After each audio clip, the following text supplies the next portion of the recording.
Sky Inc. provides in-flight meals for a number of major airlines. One of the company's products is stuffed cannelloni. During the most recent week, the company prepared 6,000 of these meals using 1,150 direct labor hours. The company paid these direct labor workers a total of $17,250 for this work, or $15 per hour. According to the standard cost card, for this meal it should cost 0.20 direct labor hours at a cost of $14 per hour. What direct labor cost should be incurred to prepare 6,000 meals? How much does this differ from the actual direct labor cost?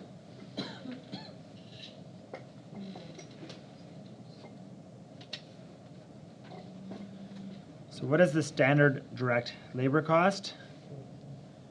Well, if we were to follow the standard at 6,000 meals, we would spend 0.2 hours on each one, and we'd be spending $14 per hour. So we would spend a total of $16,800. That's what the standard labor cost. This is what we expect to pay. This is what we should be paying. What did we actually pay? Yeah, we actually paid $17,250, which was created by doing 1,150 hours times $15 an hour. So what's the difference? Well, we are over $450 over the standard. This would be considered unfavorable because we spent more than we were supposed to. Doesn't mean we didn't make a profit, it just means we spent more than we expected to. So if we break down the difference into a labor rate variance and a labor efficiency variance, we can determine where the difference came from. So did we spend more in the rate we were supposed to pay, or were we not efficient with our creation of the meals?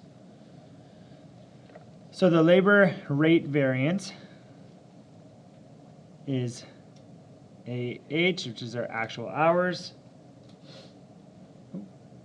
As our actual hours, sorry, this should be equals here, times our actual rate minus our standard rate. So our actual hours that we spent were 1,150.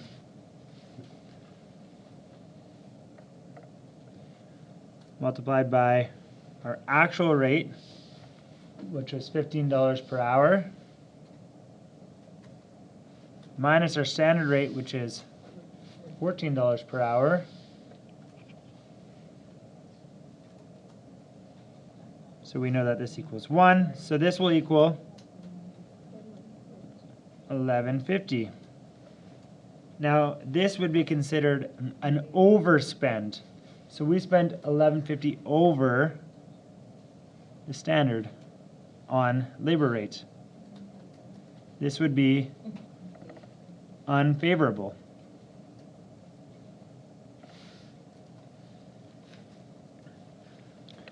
The labor efficiency variance is our standard rate multiplied by our actual hours minus our standard hours. So our standard rate is $14.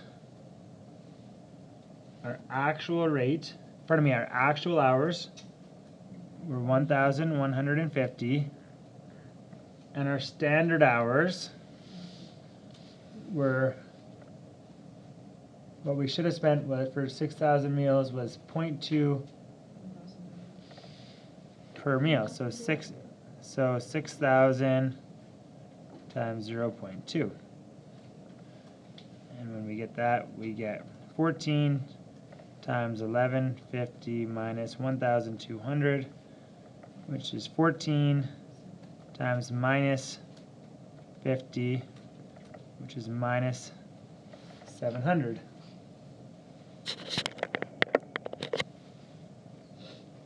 So this is 700 less than what we expected to make. So this is minus 700 is under the standard. This is favorable because we spent less than we were expecting. And when you put these together, 1150 over minus 700 under, so the total variance is back to what we already knew, which was 450 over standard. So in this scenario, our rate is what cost us an unfavorable cost overrun, but we were actually more efficient, which reduced the balance, but we were still overall 450 over standard.